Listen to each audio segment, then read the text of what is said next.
بسم اللہ الرحمن الرحیم۔ السلام علیکم۔ آج 15 دسمبر بروز جمعرات ہم بات کریں گے دو اہم ایشوز کے حوالے سے۔ اسلام آباد ہائی کورٹ میں مریم نواز کو بری کر دیا گیا تھا اور نیب کی جانب سے اب یہ فیصلہ کیا گیا ہے کہ وہ مریم کی بریت کو چیلنج نہیں کریں گے، اور پاکستان تحریک انصاف نے یہ اعلان کیا ہے کہ وہ مریم کی بھی اور شہباز شریف حمزہ شہباز کی ایف آئی اے کے کیس میں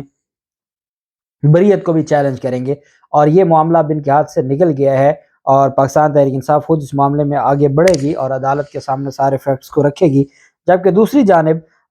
جو اہم ایک کیس ہے وہ راجہ پرویز اشرف جو سپیکر ہے ان کی اسمبلی رکنیت ختم کروانے کے حوالے سے جو کیس ہے اس میں اہم پیش رفت سامنے آئی ہے۔ دوسری جانب فیصلہ جاری ہوا ہے، یہ لاہور ہائی کورٹ کا فیصلہ ہے، جو اپوزیشن لیڈر ہیں ان کے خلاف یہ فیصلہ ہے، اور اس فیصلے میں لاہور ہائی کورٹ کا 2 صفحات پر مشتمل فیصلہ سامنے آیا ہے، اس کی تفصیل بھی میں آپ کے ساتھ شیئر کروں گا۔ پہلے ہم بات کر لیتے ہیں مریم نواز کے کیس کے حوالے سے۔ مریم نواز کے کیس پر جو بڑا ایک ان کو ریلیف دیا گیا نیب کی جانب سے، کیوں نہ ریلیف دیں جب نیب کو انہوں نے اپنے بغل بچہ بنا لیا ہے، اور جب نیب کا جو اس شخص کو انہوں نے چیئرمین نیب بنایا ہے جو خود جس کا کوئی آپ بیان نہیں دیکھتے، وہ خود نیب زدہ ہے، اس کے خلاف خود نیب کا ریفرنس تھا، اور پھر جب آپ نے نیب ترمیم کر کے اس کو وزارت داخلہ کے انڈر کر دیا ہے اور آپ نے خود مختاری چھین لی ہے، تو وہ نیب کیوں آپ کے خلاف اپیلیں کرے گا؟ کیا نیب کی یہ مجال ہے کہ وہ نواز شریف کی بیٹی کے خلاف اپیل میں جائے؟ نیب نے تو اس وقت بھی جب اس کا عمران خان کی حکومت تھی، چونکہ وہ کسی اور کے اشاروں پر اور ہدایات پر اور احکامات پر چلتا تھا، تو اس وقت بھی شریف خاندان کا کچھ نہیں بگاڑا تھا، اور سپریم کورٹ کے حکم کے باوجود، سپریم کورٹ کے حکم پر بنائی گئی جے اے ٹی کے باوجود نیب کا اپنا کوئی کردار نہیں تھا۔ یہی وجہ اب نیب کی جانب سے یہ فیصلہ کیا گیا کہ وہ اسلام آباد ہائی کورٹ کی بریت کے فیصلے کو چیلنج نہیں کریں گے، اور یہ ایسے ہی ہے جیسے حدیبیہ پیپر مل کیس میں شریف خاندان کے خلاف کیس دائر نہیں ہوا تھا، اپیل دائر نہیں ہوئی تھی، بعد میں جب اپیل دائر ہوئی تو قاضی فیضیسہ صاحب نے یہ کہہ کر مسترد کر دیا کہ یہ ٹائم بارڈ ہے۔ تو اب ان کی جو ٹائم پر اپیل ہے وہ دائر نہ ہو، اور بعد میں اگر یہ معاملہ آئے تو عدالتیں کہیں گے یہ ٹائم بارڈ ہے، اور عدالتیں یہ نہیں پوچھیں گی کہ جس نیب نے یا جن اداروں نے نہ حدیبیہ پیپر مل کیس کی کو چیلنج کیا تھا فیصلے کو، نہ وہ اب ایون فیلڈ کیس کے فیصلے کو چیلنج کر رہے ہیں، اور ان کے خلاف کوئی کارروائی نہیں کرنی، ان سے کوئی پوچھنے والا نہیں ہے کہ جو میرے اور آپ کے ٹیکس کے پیسوں سے تنخواہیں لیتے ہیں، بھاری تنخواہیں لیتے ہیں، کیا ان کے اندر اتنی بھی شرم اور حیا نہیں ہے کہ وہ ریاست کے حق میں کام کریں نہ کہ افراد کے حق میں کام کریں؟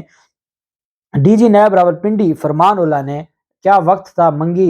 ڈی جی نیب راولپنڈی ہوتے تھے جو ان کے خلاف سارے کیسز میں بہت اچھے طریقے سے کیسز کو دیکھ رہے تھے۔ اب ڈی جی نیب راولپنڈی فرمان اللہ نے مریم نواز اور صفدر کی بریت کے خلاف اپیلیں نہ کرنے کی منظوری دی ہے، اور ان کی جانب سے یہ کہا گیا کہ ہم اس فیصلے کو تسلیم کرتے ہیں اور ہم اس پر بریت کی جو درخواست ہے وہ دائر نہیں کریں گے، جس پر پاکستان تحریک انصاف کی جانب سے یہ اعلان کیا گیا ہے کہ ہم جو ہے حماد اظہر کی جانب سے، اور شفقت محمود نے اس کے اوپر پریس کانفرنس کی ہے اور کہا ہے کہ نہ صرف مریم نواز کی بریت کو ہم چیلنج کرنے جا رہے ہیں سپریم کورٹ آف پاکستان میں، بلکہ اور کہا ہے کہ عمران خان کی جانب سے احکامات جو ہماری لیگل ٹیم ہے اس کو جاری کر دیے ہیں کہ وہ ان کو چیلنج کریں، اور ہم شہباز شریف اور شہباز شریف کے ساتھ حمزہ شہباز کی جو بریت ہے ایف آئی اے عدالت کی، اس کو بھی ہم چیلنج کرنے جا رہے ہیں ہائی کورٹ میں، اور ہم ان چوروں کے ان کو نہیں چھوڑیں گے، اور ہم درخواست اپیل ضرور دائر کریں گے، اور ہم اپیل دائر کر کے اپنا فرض نبھائیں گے۔ کل یہ نہ ہو کہ یہ ٹائم بارڈ ہو جائے، ہم اپیل دائر کریں گے، اور یہ اپیل دائر ہو جائے گی تو اس کے بعد کارروائی بھلے 6 سال بعد ہو، لیکن اپیل دائر ہو گئی تو ٹائم کنڈون ہو جائے گا اور ٹائم بارڈ سے بچا جا سکتا ہے۔ یہی وجہ ہے کہ پاکستان تحریک انصاف نے یہ فیصلہ کیا ہے۔ پاکستان تحریک انصاف نے باقاعدہ اس پر اپنے وکلا کے ساتھ مشاورت کی، اور وکلا کی مشاورت کے بعد یہ فیصلہ کیا گیا کہ ہم اس کو چیلنج کر سکتے ہیں۔ جبکہ دوسری جانب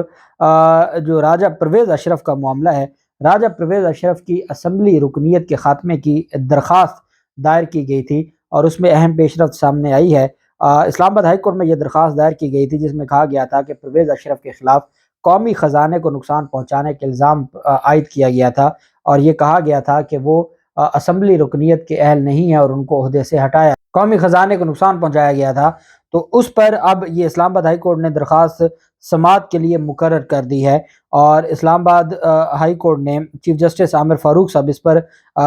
آج سماعت کریں گے، اور اسلام آباد ہائی کورٹ کے چیف جسٹس اس کے اوپر آج سماعت کر کے فیصلہ دیں گے۔ درخواست گزار نے یہ موقف اختیار کیا کہ اقتصادی رابطہ کمیٹی نے جشن آزادی کے پروگرامز کے لیے 75 کروڑ روپے کی منظوری دی، جس کا بیشتر حصہ اسپیکر اسمبلی کے حکم پر قومی اسمبلی کی ڈائمنڈ جبلی تقریبات میں خرچ کیا گیا۔ درخواست گزار نے موقف اختیار کیا کہ اسپیکر اسمبلی نے سیلاب اور قدرتی آفات کے دوران 25 اراکین کے ساتھ بیرون ملک دورے کیے۔ عدالت الیکشن کمیشن کو راجہ پرویز اشرف کی رکنیت ختم کرنے کا حکم دے۔ درخواست میں الیکشن کمیشن اور ای سی سی، قومی اسمبلی اور اسپیکر قومی اسمبلی کو فریق بنایا گیا ہے۔ ایک اور چیز جو اسلام آباد ہائی کورٹ کی جانب سے عمران خان کی جو ایک مبینہ بیٹی کا معاملہ ہے، اس پر عمران خان کی نااہلی کی درخواست کو 2 مرتبہ لاہور ہائی کورٹ مسترد کر چکی ہے۔ جو ان کی بیٹی کے حوالے سے الزام لگایا جاتا ہے ان کی مبینہ بیٹی کا، وہ اس کیس کو فکس کر دیا ہے 20 دسمبر کے لیے چیف جسٹس عامر فاروق صاحب نے۔ یہ وہ کیس ہے جس کو 2 دفعہ لاہور ہائی کورٹ خارج کر چکی ہے، یہ وہ کیس ہے جس کو ایک بار سندھ ہائی کورٹ خارج کر چکی ہے، اور یہ وہ کیس ہے جس کو ایک بار ڈویژن بینچ اسی عدالت کا، اسلام آباد ہائی کورٹ کا ڈویژن بینچ خارج کر چکا ہے۔ کون سا قانون ہے جس میں دوبارہ آپ اس کے اوپر کوگنیزنس لیں اور نوٹس جاری کریں اور کیس سماعت کے لیے مقرر کریں؟ یہ ایک انتہائی افسوسناک معاملہ ہے، اور اس پر یہ معاملہ کہاں جا رہا ہے، کیوں اس کو اتنا گمبھیر بنایا جا رہا ہے، اس کے تو آنے والے دنوں میں پتہ چلے گا، لیکن حقیقت یہ ہے کہ یہ انتہائی افسوسناک معاملہ ہے کہ اس کو مزید دن بدن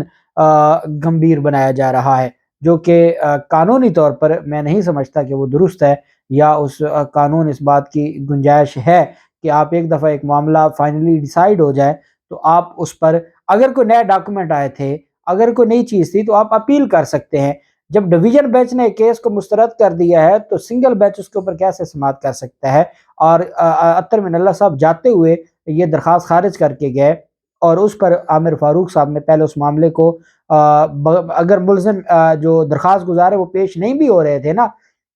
اس کے باوجود عامر فاروق صاحب اس میں ڈیٹ فرما رہے تھے اور تیاری کا وقت دے رہے تھے، اور پھر بالآخر چیف جسٹس جو سابق چیف جسٹس اطہر من اللہ صاحب تھے وہ چلے گئے، اور پھر اس معاملے پر آرگومنٹس ہوئے، اور آرگومنٹس ہونے کے بعد یہ ساری چیزوں پر عدالت نے اس میں جو ہے وہ نوٹس جاری کر دیا ہے۔ دوسری جانب ایک ریٹ پٹیشن ہے جی 78449، یہ 2022 کی ریٹ پٹیشن ہے، اور اس ریٹ پٹیشن کا جو ٹائٹل ہے جس میں یہ ریٹ پٹیشن فائل کی گئی ہے، Munir Ahmed versus federation of Pakistan, Munir Ahmed versus federation of Pakistan, اور اس میں محمد اظہر صدیق ایڈوکیٹ صاحب کی جانب سے یہ درخواست دائر کی گئی ہے، اور عدالت نے کہا ہے کہ the learned counsel for the petitioner contends that the appointment of leader of the opposition under the Constitution of Islamic Republic of Pakistan is of importance, as the Constitution has assigned specific role in this respect in terms of Article 213 and 214 of Constitution of Pakistan. Adds that through this petition, Rule 39 of the Rules of Procedure and Conduct of Business in the National Assembly 2007 is impugned as ultra vires to the Constitution, which prescribed that numerical strength of the members of the opposition shall be taken into account while declaring the leader of the opposition. کہ آپ نے دیکھنا ہوتا ہے کہ کتنے ممبران ہیں اپوزیشن لیڈر، جب کسی کو بنایا جا رہا ہوتا ہے تو آپ نے جو تمام اپوزیشن کے لوگ ہیں، ممبران ہیں، ان کو دیکھنا ہوتا ہے، اور ایک اچھی خاصی تعداد ہونی چاہیے، پھر آپ فیصلہ کرتے ہیں۔ However, at present neither the resignation of the members of the parliament have been accepted by the Speaker of the National Assembly, nor their numerical strength has been taken into account. کہ نہ ان کا جو ہے وہ speaker نے ان کے جو پاکستان تحریک انصاف کے ممبران ہیں، نہ تو ان کے استعفے منظور کیے ہیں، اور نہ ہی ان کو کنسیڈر کیا ہے۔ جب لیڈر آف اپوزیشن تعینات کیا جا رہا تھا تو اس وقت یہ نہیں دیکھا گیا کہ یہ 4 ممبران سے تو نہیں نا لیڈر آف دی اپوزیشن بننا، تو جو پاکستان تحریک انصاف کے نہ ممبران کے استعفے منظور کیے گئے، اور نہ جب لیڈر آف دی اپوزیشن بنایا جا رہا تھا اس وقت ان کو پوچھا گیا یا ان سے ان کو کنسیڈر کیا گیا۔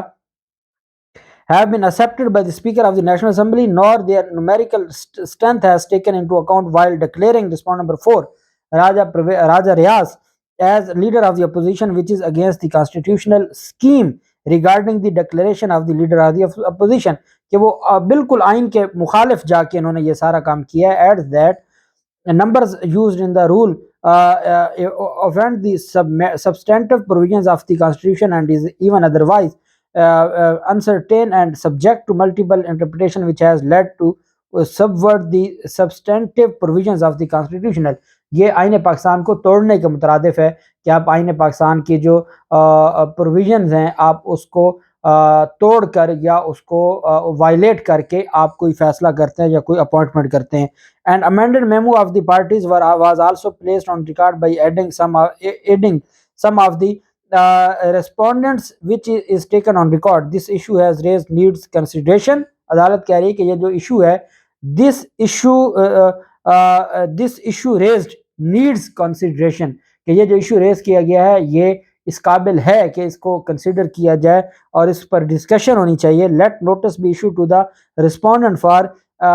18 January 2023 to file report and parawise comments so as to reach this court on before the next date of hearing. Notice is also issued under order 27A of the Code of Civil Procedure Code. Advocate General Punjab, learned Additional Attorney General as well as Assistant Advocate General accept notice on behalf of respondent number 5 and 6 respectively. عدالت نے کہا کہ ہم 27A کا notice بھی بھیج رہے ہیں اور اٹارنی جنرل کو بھی، ایڈوکیٹ جنرل کو بھی معاونت کے لیے، باقی تمام جو رسپونڈنٹس ہیں وہ پیرا وائز کومنٹس کا جواب دیں، اپنی رپورٹ سبمٹ کروائیں. جو ان کی جانب سے اٹھائے گئے ہیں، پوائنٹس اٹھائے گئے ہیں، ریز کیے گئے ہیں، وہ انتہائی اہم ہیں اور وہ اس قابل ہیں کہ ان کو کنسیڈر کیا جائے اور اس کو دیکھا جائے. اس وجہ سے عدالت نے نوٹس جاری کرتے ہوئے جو اس معاملے پر ان کو طلب کر لیا ہے 18 جنوری کے لیے، چونکہ آگے چھٹیاں ہو رہی ہیں تو اس کے بعد ہی یہ کیس کو فکس کیا گیا ہے اور یہ 2 صفحات پر مشتمل فیصلہ جاری کر دیا گیا ہے لاہور ہائی کورٹ کی جانب سے. اللہ پاک پاکستان کا حامی و ناصر ہو. بہت شکریہ. اللہ حافظ. پاکستان زندہ باد.